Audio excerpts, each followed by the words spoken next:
this isn't a presentation just for women. It's kind of just a very broad overview of what we know about athlete-centered coaching at the moment. I'm just going to do some housekeeping. Hello, my name is Emma Holdaway. If you don't know me, I'm currently studying at UC in sports psychology towards a graduate diploma in sports science and coaching. We're going to cover a really broad sort of a setting of an athlete-centered approach. Making sure I've got everything.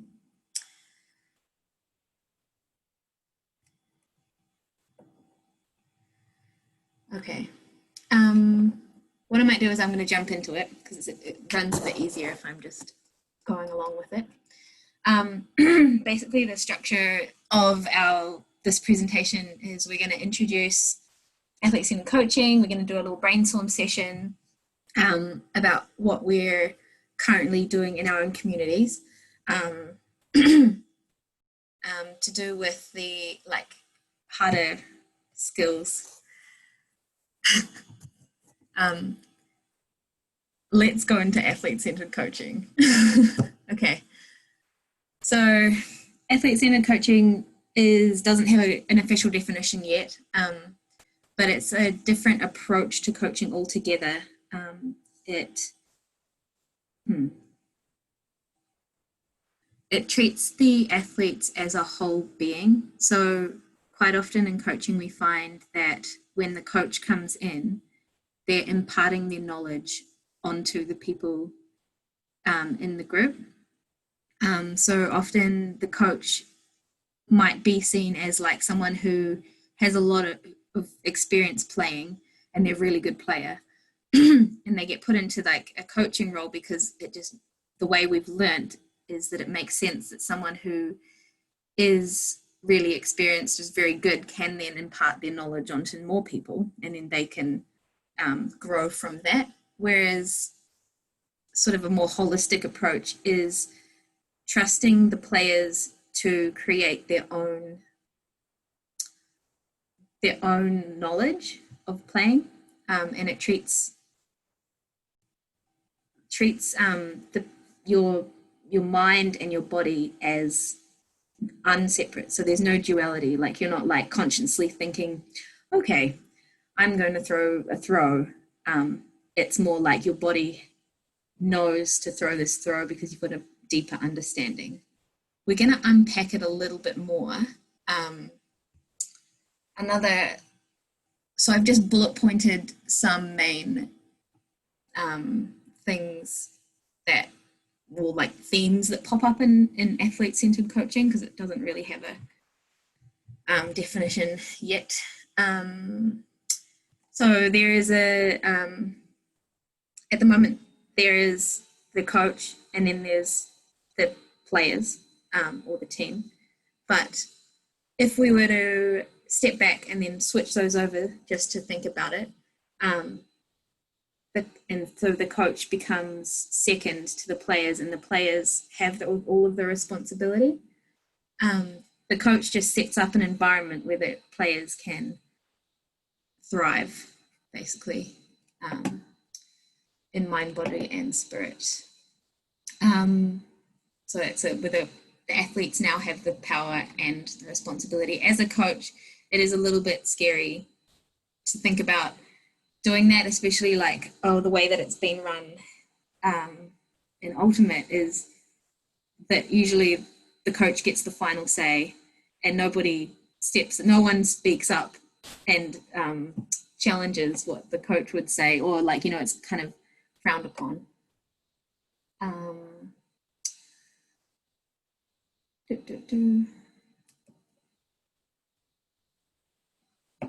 Cool. So in the holistic approach, the coach is kind of like another person in the team. So it's completely horizontal hierarchy. Both the teammates and the coach are learning together. It's typical that in ethics-centered coaching, it's more focused on the process and not on the outcome. So it's about the individual's really thriving and adapting quickly and learning in every situation, even the performance stage. So how do you describe this? So even in a performance, if you've practiced in behaviorally enough,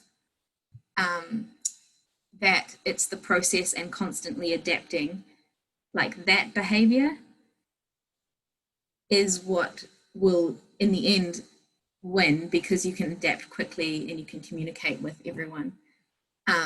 But the focus is not on winning. So there's a little like an analogy there, the win, that will bring you back to the process. So yes, the outcome, we like want to win the game, but what's important now is the way that you're going to get there. So there's little what's important now.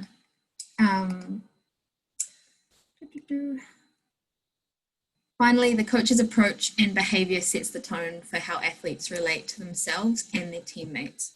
So this is kind of an example where, say the coach comes in and he or she starts ripping in on someone's play. It's kind of like setting a tone that it's okay to do that, but also within the team, you're no longer one solid unit. You're competing against the other people, and you've got a fear of failure.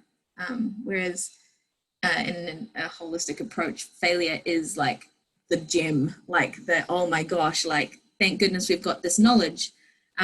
It's like something to celebrate because you can adapt to it so quickly. We can adapt to it or try to adapt to it and learn. All right, so that's like a really quick overview of holistic coaching and athlete-centered coaching. I'm just going to get you guys to join in now and grab the message box. What we're going to do is we are going to spend 2 minutes only, and you're just going to rapid fire the role of an ultimate coach, like whatever you think it is. There's no wrong answers. It's just a interactive thing. So I'm just going to grab the chat box. Come back. Chat. Here we go. Everyone can see their chat box. Cool.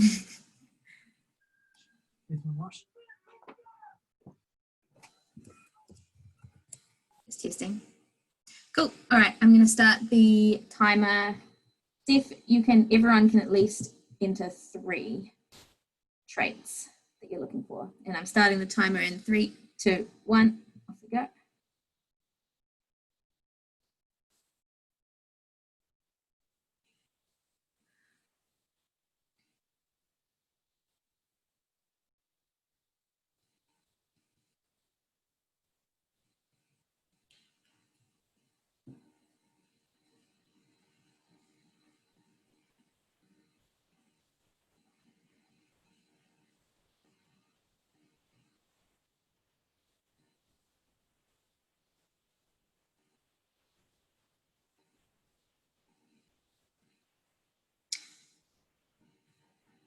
Wow, 2 minutes of pictures.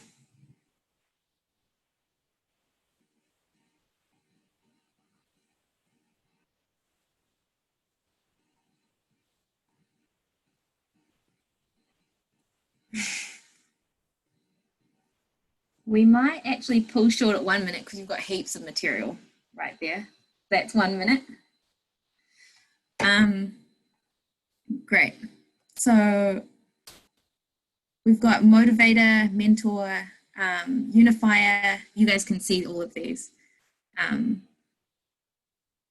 Improves the skills of the player, developing confidence in players as role model, getting everyone on the same page, problem solving and strategy, organizer of things, planning, positive influence, subs, getting teams on the same page, leader of discussions, implementing team strategy, outside opinions, mediator, sees the potential, focusing discussions so we can move quickly through trainings, a strategist, number 1 fan, hype motivator, player manager, sets the pathway for teams, thinks for the team, opposition scouter, yeah, fosters team culture. So there's a big mixture in here. You can keep adding if, as we go. That's the other thing I forgot to mention. If you ever have any questions or something's unclear, just type it in this message box and we'll get to it at the end of each section. Cool. So we've all got a gauge on how, at the moment, the people in this group at least think the role of a coach should look like. If we move to the next one, now we're going to move to the players. What's the most important skills that you might need when playing Ultimate for the players? So I've got 1 minute. We're going to start in 3, 2, 1. Off we go.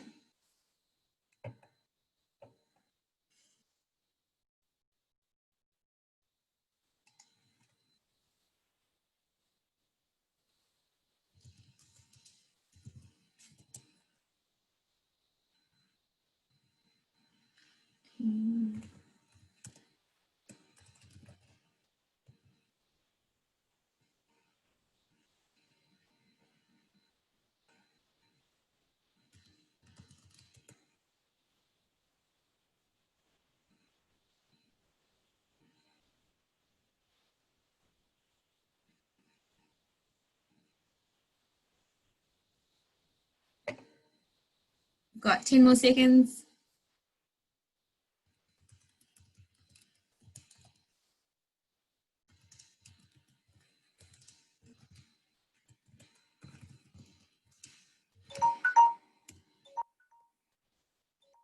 All right, that's us. Okay, cool. So important factors that we got here were height, decision making, mental fitness, physical fitness, execution, athleticism, supporting the team, learning, listening, throwing, field vision,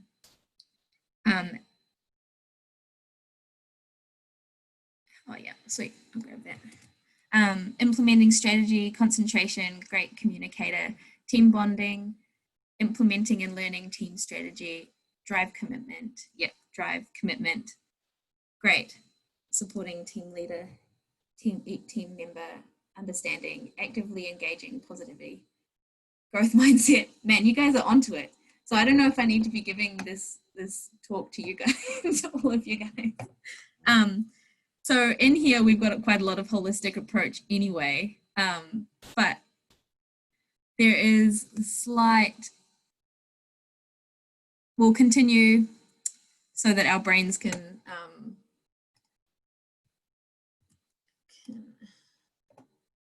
process. I just had one question. How does this holistic player lead model work for new players?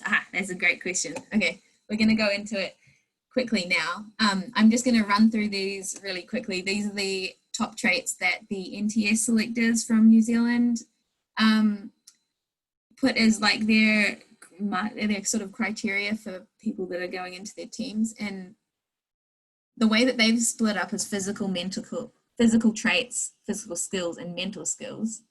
And I've just grabbed these all from the 5 selectors and chuck them on here.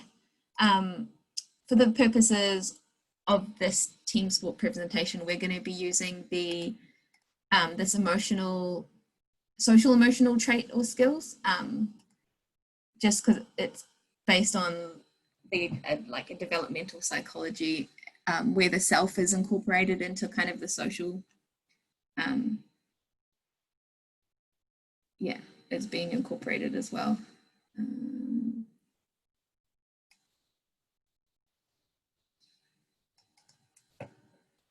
So as you can see, ours were also a lot in the mental cognitive. I've bolded the ones that where there's multiple. And I feel like these are the things that come up like every year when you decide to sit down and you're thinking of values that you want the team to be run by. But it's always really hard to target these specific things in training. We'll skip that. We don't need to do that right now. Because we don't it's not easy to target them, I guess. We were going to do a quick brainstorm here, but we'll move on. That we'll come back to this one as well. Let's jump straight into, I'm going to contrast, I'm just going to show you the traditional coaching approach. So this is something that should feel familiar. If it's not, just post in a little box or raise your hand. So the traditional coaching approach comes from sort of actually our society and how it was built up.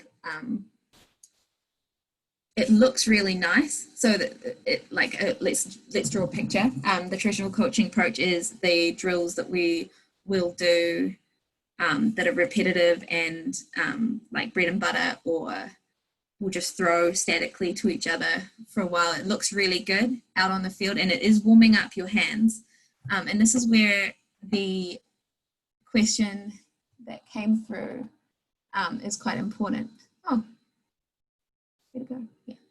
Yeah. So I was going to visibly clear, sexy as fuck. Direct instruction, demonstration. The skills are taught and then broken down into layers. Usually they're outcome focused. They're useful for children. So traditional coaching approaches don't require much thinking. Because you're in the drill, you can almost switch off and you can do the drill. But what are we actually teaching when we do that? We're teaching people to think for themselves, or just making decisions.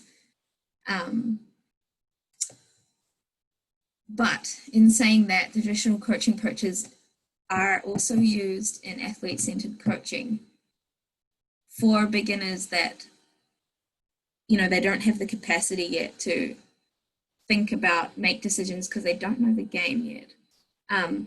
So it's really good for introducing new skills or new physical things. And at the other end of the spectrum, high-level athletes also use it to improve their performance, especially in sports like figure skating or trampolining, where you have to do something complete, very, very precise and right. I guess you could also argue that the pull would be like this. It's really good to have immediate feedback from a coach or a video or something. So yeah, skills.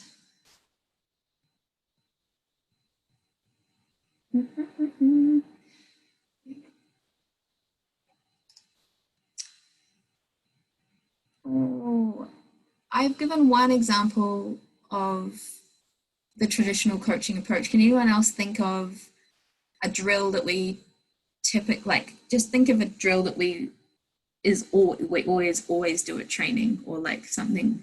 I was just thinking.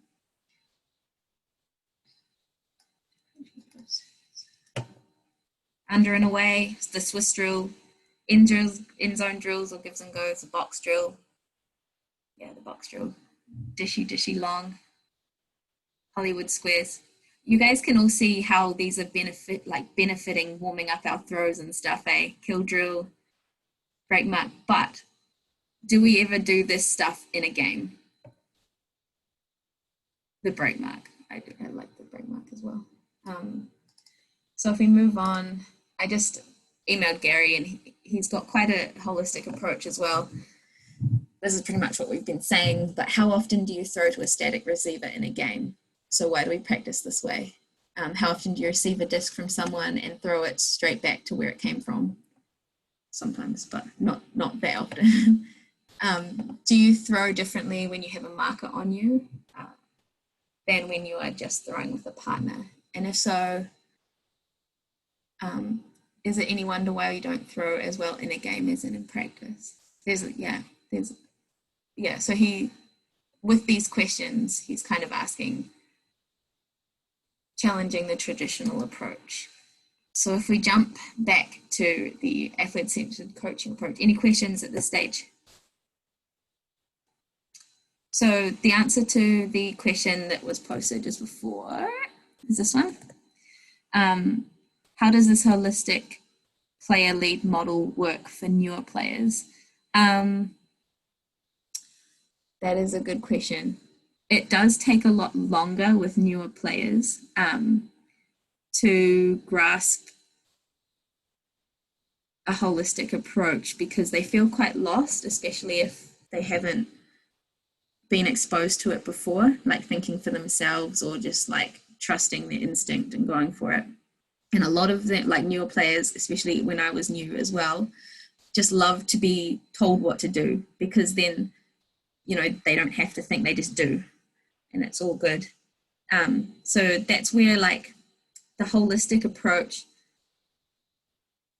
is like the main part of athlete-centered coaching, but athlete-centered coaching, in some people's opinion, also encompasses more traditional approaches such as this because we're considering like who actually matters here, and it's the athlete.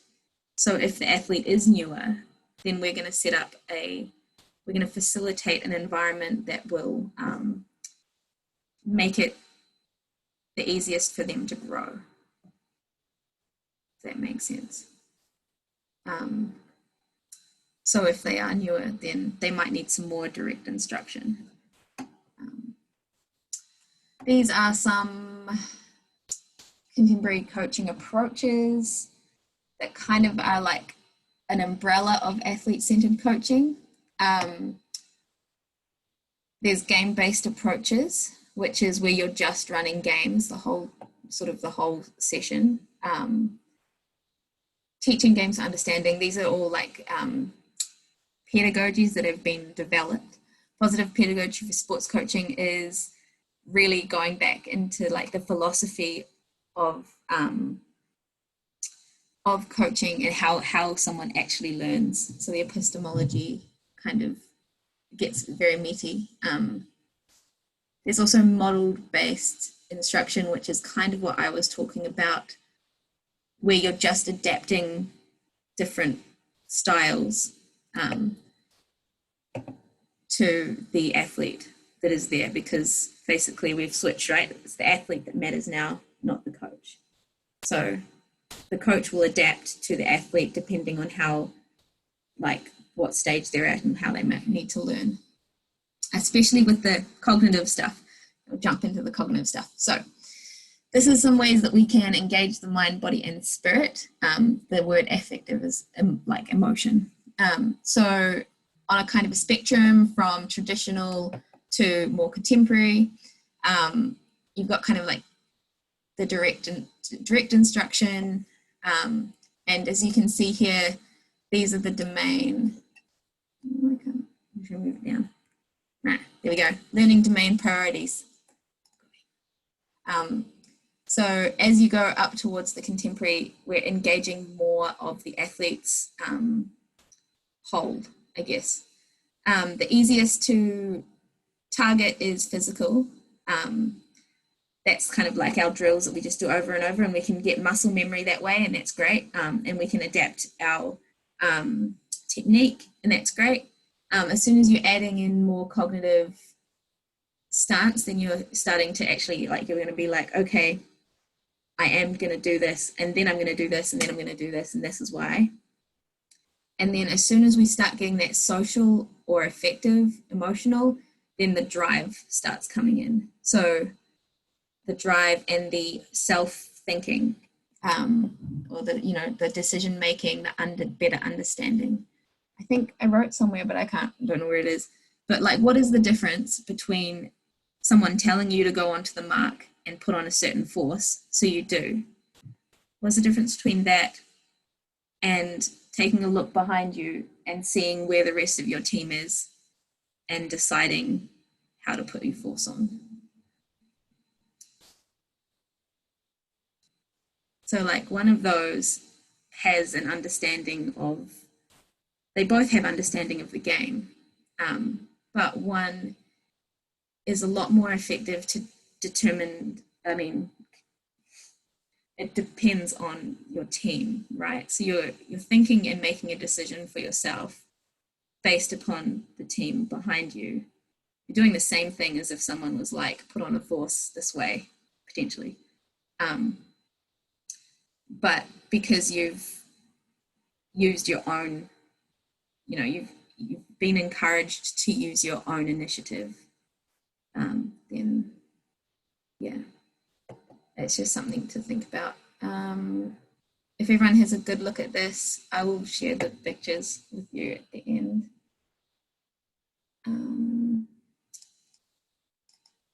Let me know if there is anything in here that doesn't make sense, because this is a super quick overview. So like peer coaching would be if you, let's say you split up, you're doing a game or something, and then you paused it because it's just like chaos, and you've given it a good show at go and everyone's just like off in their own world. You like separate them into two groups and then just give them a question, sort of like, okay, so how your main objective is to put on a new zone, for example. You guys have 2 minutes to figure out how you're going to put on this new zone. And as soon as that 2 minutes is up, then you'll be out. And so maybe someone will take leadership within that group and they'll be like, okay, like, let's try this. I'm good at this. You're good at this. And it's kind of like we're teaching knowledge, we're getting knowledge from each other. That's the same with cooperative learning. So you're working as a team to figure stuff out. Inquiry coaching is when you don't instruct, you give full responsibility to the learner, and you do that by asking questions. And it's so hard to pinpoint. Like even the lecturers are just like, this took me years of frustration to figure out how to frame a question so that it's kind of, you're not leading them, it's just opening a door of understanding. So an example might be, it's like completely open, and it could be like, what happens when you put a straight up mark on that team? Like what's the difference? Like what happens next? And then it just gets people thinking about it, and they'll come up with a reply. And then you can ask another question based on that reply. Like say they say, okay, well they swing it more. So you can be like, okay, so what do you think the markers need to do? What might the markers do to put more pressure on? And then more thinking, more reply. But the thing is that we want to minimize that chatter. So ideally, you just ask a question and then you send them off into their groups again, and they do their thing, and then they start again and just split up into smaller games. Then you've got the other end of the spectrum where it's like complete game, just games for understanding. So if I'm just going to play this video now because it makes a lot more sense. This is in a kind of like contrasts two ways. The sort of traditional, it's from these really awesome guys. There's like a YouTube channel called Opposite Direction Football, and I put the little link there, and they really explore, like footballers seem to be like, going into athlete-centered coaching like really hard. So this is an example of isolated versus constraints-based drills or games. And hopefully you can hear it.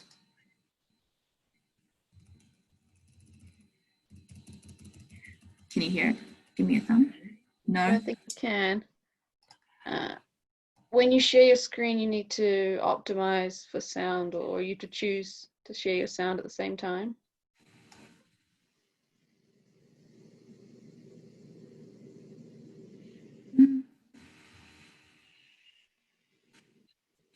Wait, come back.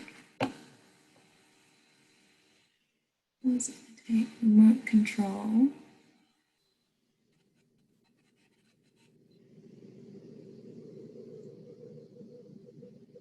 I'm trying here. Players have been asked to dribble the ball around the poles without hitting the cones. The aim is to get around all poles as quickly as possible. Players have been given explicit instruction to keep the ball close by taking a touch every step, and to only use the right foot. Ultimately, what we can see is players perceiving and acting with reference to the poles and cones, and also the explicit instruction given by the coach, both things which are never present in the game. Here is an example of a constraints-based ball mastery activity, using an opposition player as a point of reference. In this activity, players are split into two roles. One person is a tagger and the other a runner. The aim of the runner is to avoid getting tagged for 15 seconds. The aim of the tagger is to tag the runner. Both players must be in possession of a football. The environmental and individual constraints stay the same. The task constraints have been manipulated. The size of the playing field, the number of players, the limited use of goals, and both players having a ball, along with the rule change of not being able to tackle and rather having to tag. Sweet. So in the contrast between these, this is kind of an extreme traditional version where you're using your right foot only. You can really see what the coach is trying to do, get them to use get more control over their right foot. And then when you go into the game setting, they use both feet and they have potentially more control, but they're learning something that is a lot more transferable straight into the game, because we won't have cones and stuff in a football game, I guess. Sweet, we've just got one more question.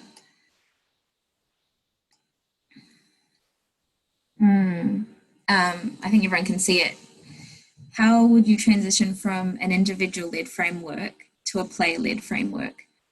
Is there any exact drills that have begun to give players more agency and control? Yeah, in the culture and direction of the team. Yeah, so that really has to do with the coach coming, or the coach team, or whoever coming through straight away and just really ramming home that the responsibility is the athletes and that there's no wrong answers. And it's, someone said growth mindset earlier. I'm just going to pull this down. It is almost like grown out of growth mindset. And the way that the coach demonstrates it is the way that it will shift more readily towards being a player-led or team-led environment. Because ideally, right, we want the players on the team to all back each other and do their thing, and then the coach should just be on the sideline and just be like, yep. And if anyone has any trouble, then they come over and ask for a direction or maybe a question. What I was hoping we could do is come up with a game or a drill that would encourage that transition. So the ones that I know of, let's have a look. That's pretty much what we're up to. The ones that I know of are sort of adapted games from other sports. So you might have a tag game even where you've got the disc and you have a very small box, and you've got 5 people in the box, say on offense, 5 people on defense, and the 5 people are throwing the disc to each other, and then they're trying to tag the other team with the frisbee, and it's just getting you to start communicating. It's getting people warmed up, but it's getting people communicating to each other on the team, and it's getting you lunging, and it's getting you kind of, you're not thinking about ultimate, but you're using all the skills in ultimate, like all of the hard skills in ultimate. And the other way that you can do it is, I'm terrible at it because I've been doing it this whole talk, but try and reduce the direct instruction. So don't give the answer to the questions. Just ask the questions and then let people figure it out for themselves, because you might actually find out that there's something that you don't know as well out there. And I know for Ultimate, like I tried some stuff last year with the uni team, and it's really hard to shift from our, like, the coach knows what is best to like full trust in the team, because all the players are so used to just getting the answers from the coach or from the sideline kind of thing. There's a party, a drill.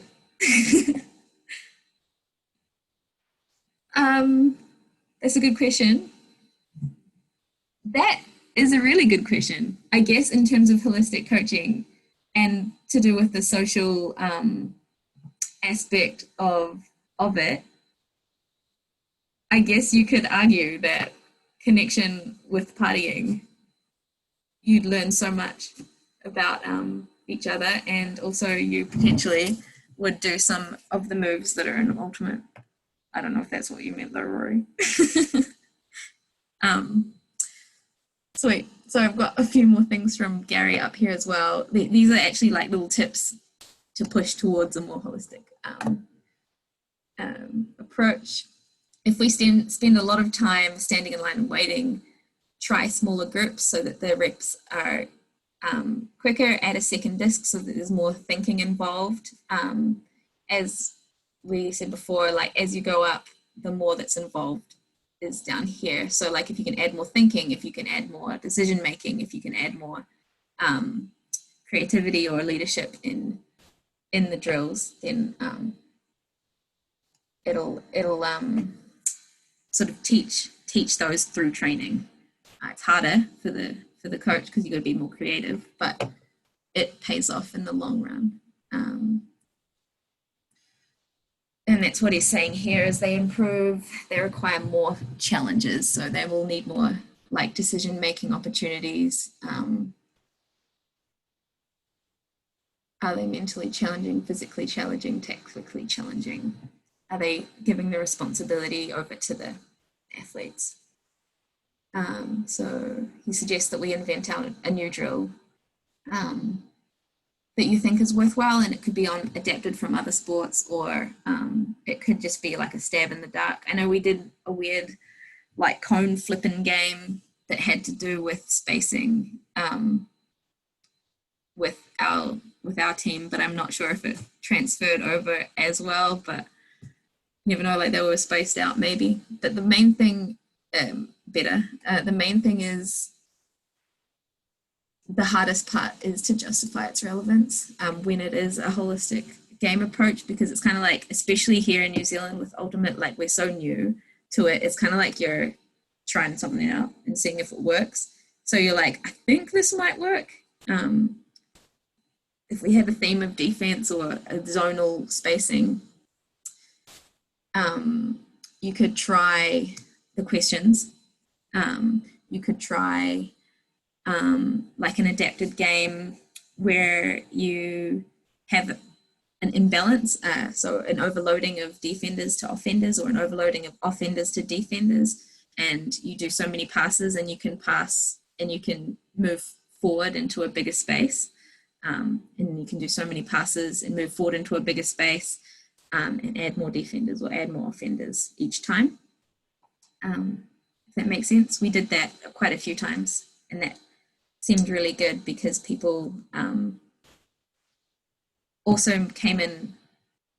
When they came in, they've been watching what's going on, so they kind of know where to fit in and decide. And they also were spaced out enough using the extra space.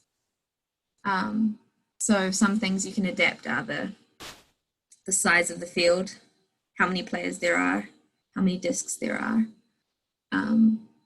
the overloading, offense or defense. Can anyone think of any others?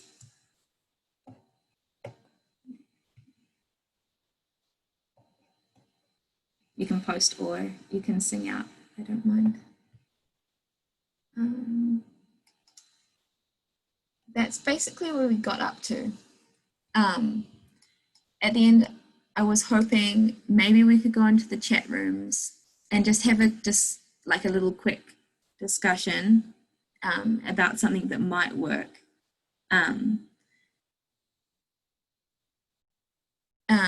In terms of giving the priority or the agency to the team or the players on the team.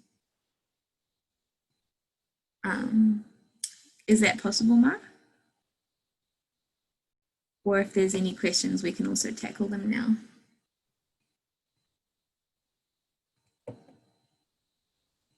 You can, yeah. Well, we can go into breakout rooms. If you want, I can make you the host, and then one person, whoever the host, doesn't get to be in a room. Or I can sit and just hear what the end result is. I don't know what happens if I make you a host. I may end up not recording it, so. Oh no, it's all right. Well, no, you keep that then. Just thinking. So I can break us up into rooms and then just see how it goes if you want to do that. And you'll be in a room as well. Sure, I'll post a question. Yeah, actually, so what might an athlete-centered approach look like in Ultimate is quite broad, but maybe we can come up with one idea, so like in a constraints-based game, maybe something adapted from another sport. The other thing we can think of is to go back to our list of awesome, hard to teach skills or like very valuable skills, and maybe try and target one of them. A lot of these are like sort of secondary to, communication is much more easy to, and accountability, I feel like are a lot more easy to coach than attitude. Attitude is something that comes through as a social norm in your team.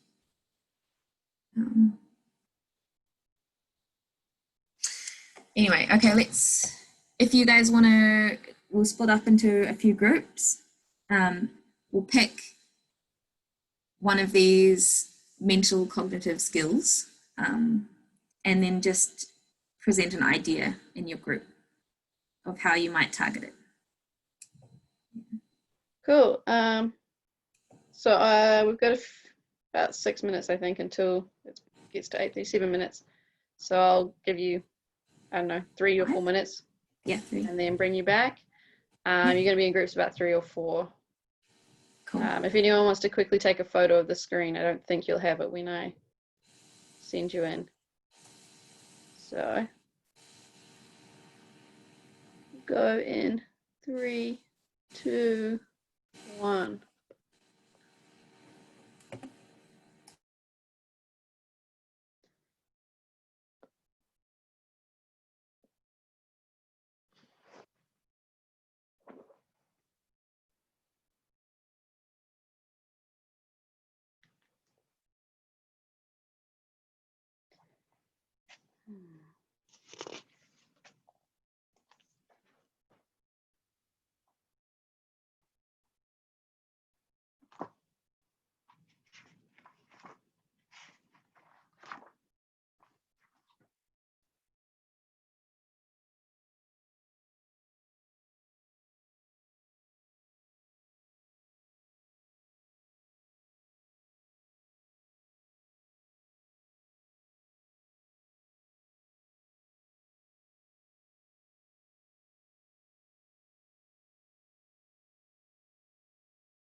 And we're back.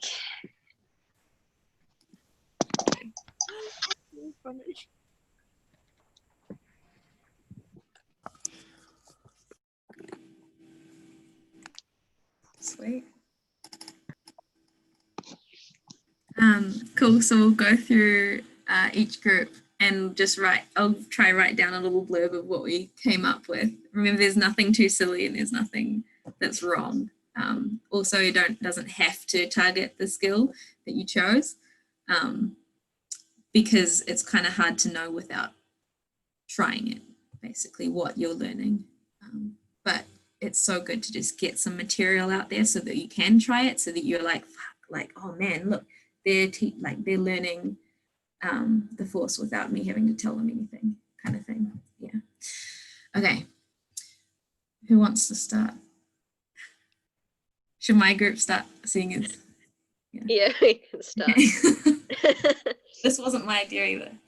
Yeah. We had heaps of ideas. Our thing we were trying to train was field awareness, and we defined that as knowing where the people in your team were, what the Force was, and kind of where your team was trying to, like, knowing where the good and bad spaces essentially were on the field. And our drill that we came up with was to play a game of Mini, 3-on-3 or 4-on-4, whatever, but have a light team, a dark team, and then a person in a random colored top who wasn't actually on either team. And instead of forcing forehand or backhand, you force to the random person, and they get to move around the field as much as they want. And so you always have to know where they are and adjust your positioning based on that. Whether it would work is a completely different question, but it would be amusing. Cool. So does everyone see how that might target field awareness? Yeah, constantly having to look around to see where, and then also I can't imagine that it would totally nail your force as well, your positioning on the mark. So instead of having to be stationary, and then has anyone done that drill when you're in the end zone and then you like the disc goes on one side and everyone has to reposition their body on defense to make sure they're like in between the disc and that? Does everyone know that drill I'm talking about? And then it swings to the middle and then everyone repositions again, but actually no one's really moving very much. I think this would be a great alternative to try, to get everyone's positioning downfield as well as having awareness of the field. Sorry to take over again. Joa, does your group want to go next? Yeah. So we didn't really pick a skill, but we really like the idea of scrimmages and kind of practicing on-field team strategy and adjustment and making people think about Frisbee differently. So the things that we came up with were just like changing scrimmages slightly to make people think. And the things that we came up with are just shorter stall count, having timed points. So you have to score like within a minute, or you could do the opposite side where like you can only score after 2 minutes. And so you have to just like move it around a lot, and then like there's like a horn or whatever, and then you can start actually scoring. And then number of throws that you can, so you have to like score in 4 throws or more than 10 throws or something like that. Just to get people playing differently and trying different things and being efficient with each other, were the things we thought of. Awesome. I'm just writing these down as we go as well. Share them at the end.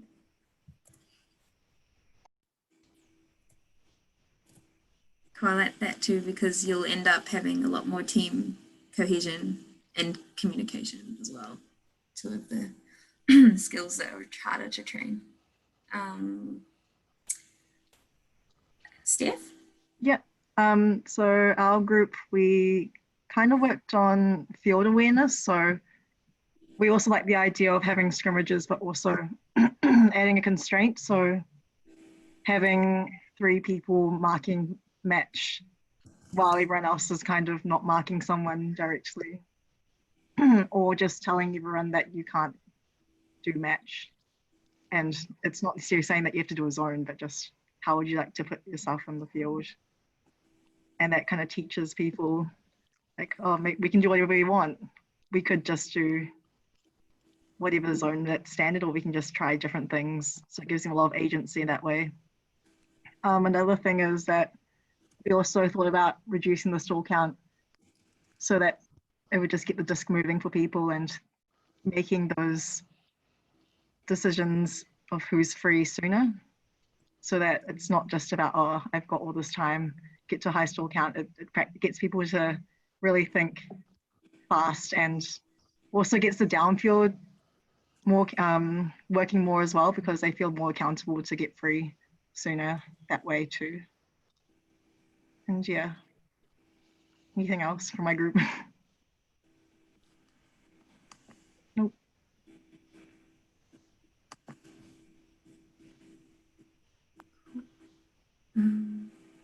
Cam? I'm just going on who's who. Yeah, we had a chat about how you would, as a facilitator, get everybody in your team onto the same page, because team cohesion feels like an important aspect. So it was less about specifically how you would run a drill. We used a like keep awaysies or a mini type game for our example, but where after like a dozen throws or 2 turnovers or something, you would pitch to the team like, hey, which of these throws do you think were acceptable, and which do you think are a little sketch, and which would you be pretty disappointed if somebody on your team threw, so that they are setting the bar for what they find acceptable and what they find pretty average. And that way, then as a coach, you get a feel for how the team feels about their own behavior, and then not specifically so that you enforce it or not enforce it, but more as a like, you don't end up with like mixed expectations on one side or the other, was the gist of it.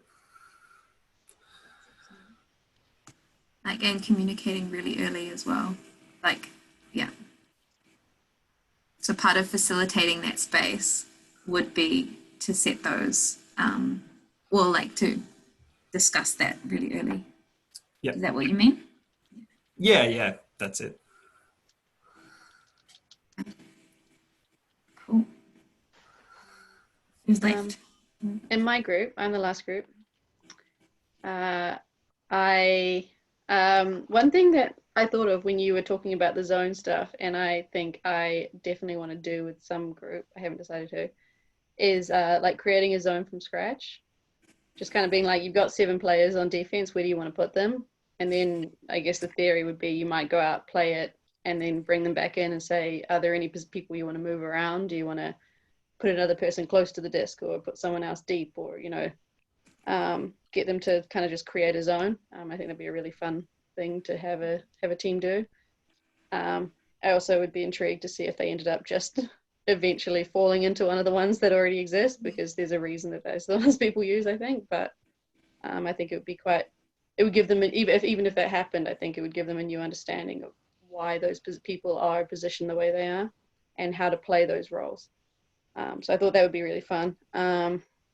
But then I was trying to think about communication. We do a lot of training, the women's team next to the men's team, and you can always hear the men training and you can never hear the women training. So I was thinking communication is a really key thing for us to work on. And I thought it might be fun to play like a game, like a constraints game, where you have to talk if you don't have the disc in your hand.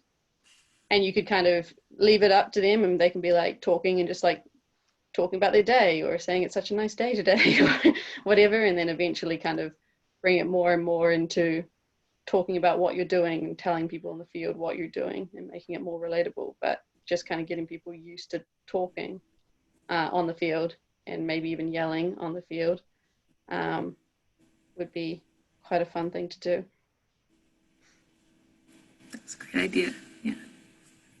Great. Cool. Was that we the last one, Mara? So? Yeah, that's the 4 groups in me, I think. Cool. I'm going to write that one down as well. Sorry. I was listening intently. Cool. So that kind of wraps up. I'll share. Here we go. Give me back my share screen. There we go. Can you guys see anything?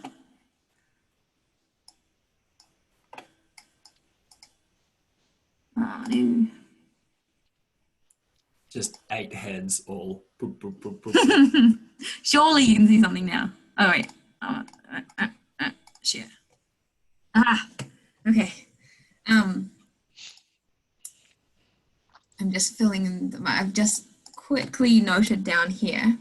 We can fix them. I'll fix them before I can share this out if you guys want. Or I can just send you some resources. Break and adjust.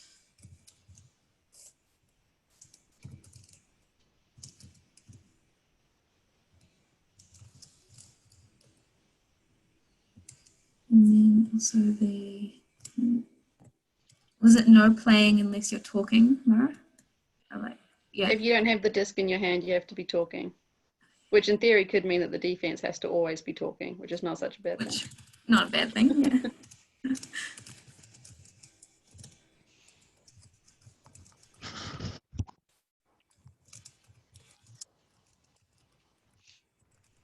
Good distraction management for the person with the disc as well. Like actually looking at what's around. Cool, so we've got a few ideas here that we can take back to our domains and try out. Oh yeah, sorry, you can see this. You don't even see this. But yeah, when you first start, it's going to feel awkward trying out holistic coaching. That's like a given.